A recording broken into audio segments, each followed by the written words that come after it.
فرمان نبی کریم صلی اللہ تعالی علیہ وسلم ہے، اکثروا من ذکر ہادم اللذات، لذتوں کو مٹانے والی یعنی موت کو بہت یاد کیا کرو۔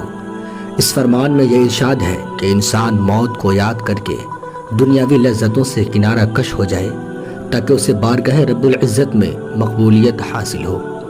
حضرت عائشہ رضی اللہ تعالی عنہ نے پوچھا کہ یا رسول اللہ، کسی کا حشر شہیدوں کے ساتھ بھی ہوگا؟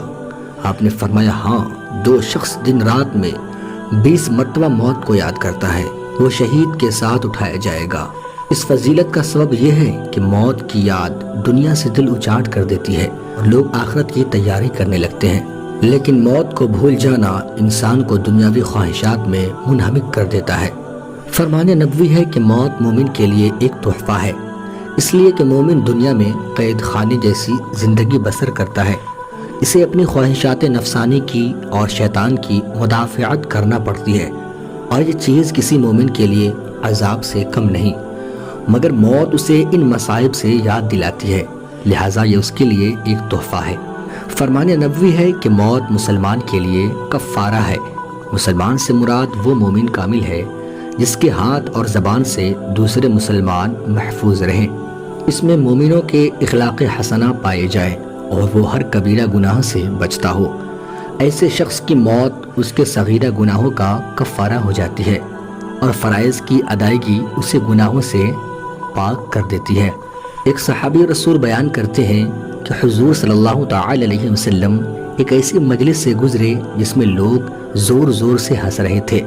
آپ نے فرمایا اپنی مجلس میں لذتوں کو فنا کر دینے والی چیز کا ذکر کرو۔ پوچھا گیا حضور وہ کیا ہے؟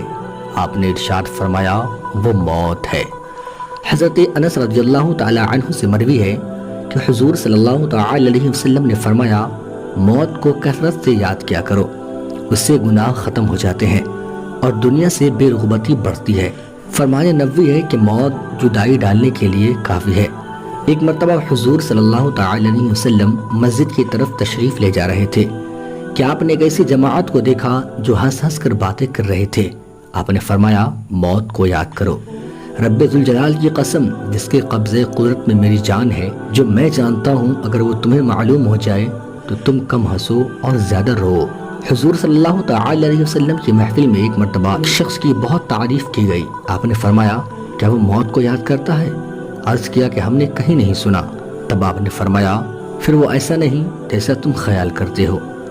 حضرت عبداللہ بن عمر رضی اللہ تعالی عنہما سے مروی ہے کہ میں 10واں شخص تھا جو ایک دن حضور صلی اللہ تعالی علیہ وسلم کی مجلس میں حاضر تھا۔ ایک انصاری جوان نے پوچھا کہ یا رسول اللہ، سب سے زیادہ باعزت اور ہوشیار کون ہے؟ آپ نے فرمایا جو موت کو بہت یاد کرتا ہے اور اس کے لیے زبردست تیاری کرتا ہے وہ ہوشیار ہے، اور ایسے ہی لوگ دنیا اور آخرت میں باعزت ہوتے ہیں۔ جناب حسن رحمۃ اللہ علیہ کا قول ہے کہ موت نے دنیا کو ذلیل کر دیا ہے، اس میں کسی عقل مند کے لیے مسرت ہی نہیں ہے۔ جناب ربیع بن خثیم کا قول ہے کہ مومن کے لیے موت کا انتظار سب انتظاروں سے بہتر ہے۔ مزید فرمایا کہ ایک دانا نے اپنے دوست کو لکھا، اے بھائی، اس جگہ جانے سے پہلے جہاں آرزو کے باوجود بھی موت نہیں آئے گی اس جگہ موت سے ڈر اور نیک عمل کر۔ امام ابن سیرین کی محفل میں جب موت کا تذکرہ کیا جاتا تو ان کا ہر عضو سن ہو جاتا۔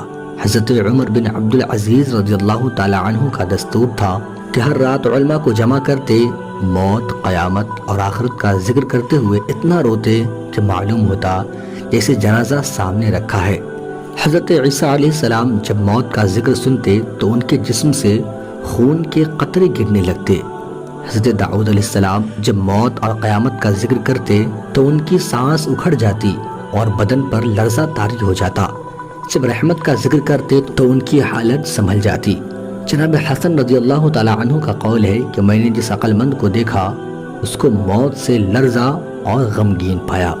دوستو، ان ساری باتوں سے معلوم چلتا ہے کہ ہم تمام لوگوں کو موت کو کثرت سے یاد کرنی چاہیے اور آخرت کی تیاری کرتے رہنا چاہیے، اسی لیے کہ یہ مومن کے لیے دنیا قید خانہ ہے۔ ہم لوگوں کو آخرت کی ہی تیاری کرنی چاہیے۔ دوستوں، یہ ویڈیو کیسی لگی ہمیں کمنٹ میں ضرور بتائیں، اور ویڈیو اچھی لگی ہو تو لائک کر کے اپنے دوستوں میں شیئر کریں اور ہمارے چینل کو بھی سبسکرائب کر لیں۔ اب دیجیے مجھے اجازت، سانس باقی تو انشاءاللہ پھر سے اگلی ویڈیو لے کر آپ لوگوں کی خدمت میں حاضر رہوں گا. تب تک کے لیے اللہ حافظ.